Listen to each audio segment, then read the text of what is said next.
Where is BMW on the roadmap? Right. BMW has an approach that we refer to as efficient dynamics.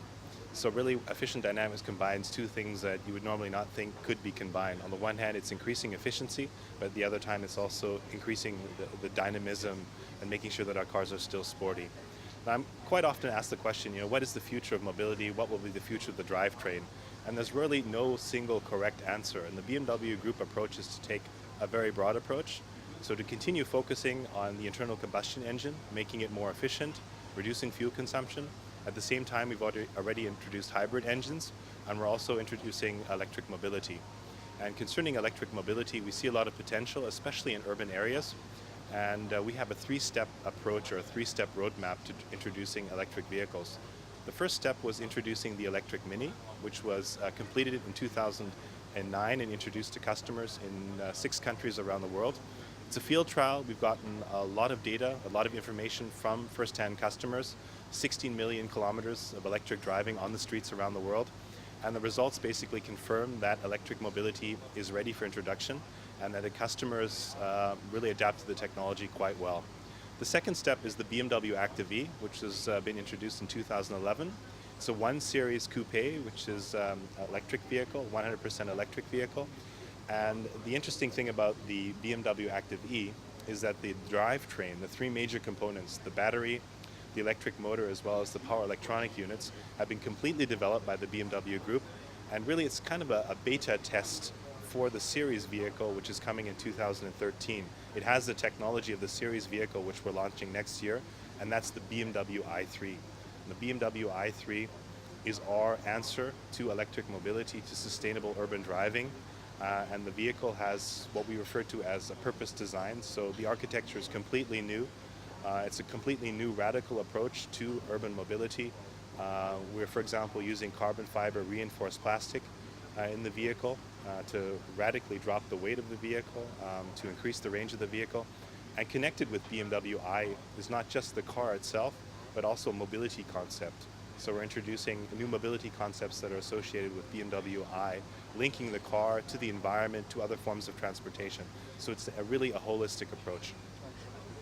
I mean, it sounds like you're moving incredibly fast down this road, towards sustainable development. But how are your customers? How are the drivers reacting? I mean, I ask because the internal combustion engine is all most drivers have ever known. Are they open to the change? Are they open to these new innovations?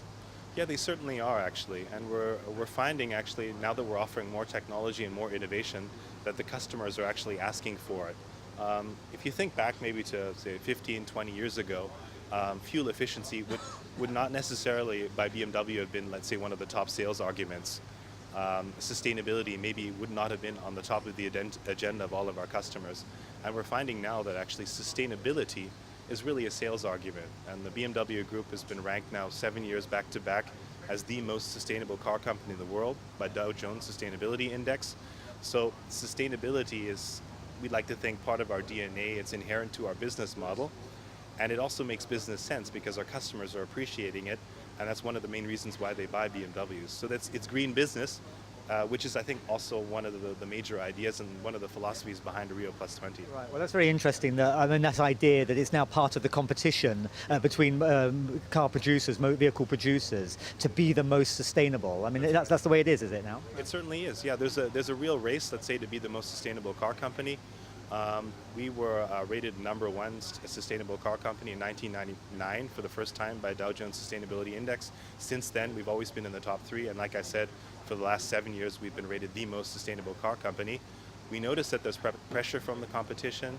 There will be certainly a lot of competitors that would like to be in our position to be in the first place. And there's, let's say, a healthy competition within the industry to be sustainable. Who can be the most sustainable?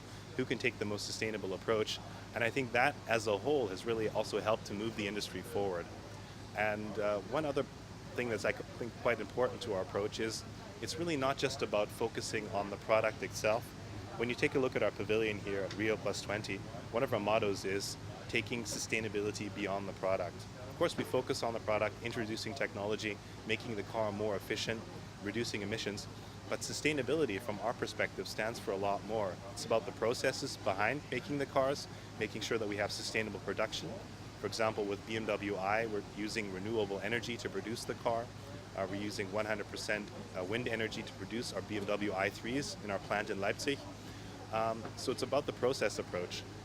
Looking beyond that, sustainability, going down the value chain, it's also about mobility services. How will people be using their cars? If you think about the old model of using a car, you sit in a car and you go from A to B in a car. In the future, we think there's a lot of potential in, let's say, breaking the barriers between different forms of transportation. If I'm in a car, what other opportunities do I have? Can I park my car and take public transport? So we're working on systems to break these barriers between different forms of transportation and come up with intermodal solutions as well. And ultimately, sustainability is about the people that work for our company. And we have lots of examples within our pavilion about intelligent people, aspiring people who have had really good ideas. And it's the people that make the company, and it's the people and the thoughts behind their ideas that make our company sustainable. I mean, it all sounds very progressive and very innovative, but you come to a city like Rio de Janeiro, as I'm sure you've experienced, like all of us, the heavy traffic, 2 hours to get to, to the Rio center. How long before some of these wonderful sounding innovations and theories are actually put into practice in our city centers, especially places like Rio? Yeah. Well, one thing that we've introduced is a Drive Now, which is a BMW car sharing concept. I think a few years ago, the idea of somebody who has a BMW wanting to share his car may have sounded a little bit ridiculous. Nobody would have thought that BMW would go into the business of car sharing. Who wants to share a BMW? But BMW's come up with a car sharing scheme in cooperation with Sixt called Drive Now. And it's a very interesting concept which we've introduced in 3 cities in Germany, and we're going to roll it out to further international cities as well. And it's what we refer to as a one-way car sharing model. So it's not a conventional car sharing model where you go to a station, pick up your car, and return it again to the same station. But what we have is vehicles that are in free float, parking within the city, and people who just subscribe to Drive Now are able to locate cars that are available, reserve them for 15 minutes free of charge, walk into them, step in, drive to your destination of choice, park your car, and you're charged 29 euro cents a minute. And so I think there's a lot of potential in thinking beyond the car, thinking about mobility schemes. We've also come up with numerous intelligent apps, for example. BMW has founded BMW Venture Capital Fund based in New York, where we work together with innovative young companies that have solutions for urban mobility as well. We've come up with one app that's called Park at My House, which we use in London, for example. It allows people who own a parking place to actually share their parking space during the day. So a lot of parking spots go unused during the day. Why not share them? And that's a small, modest, however, quite substantial contribution to solving urban mobility problems in cities.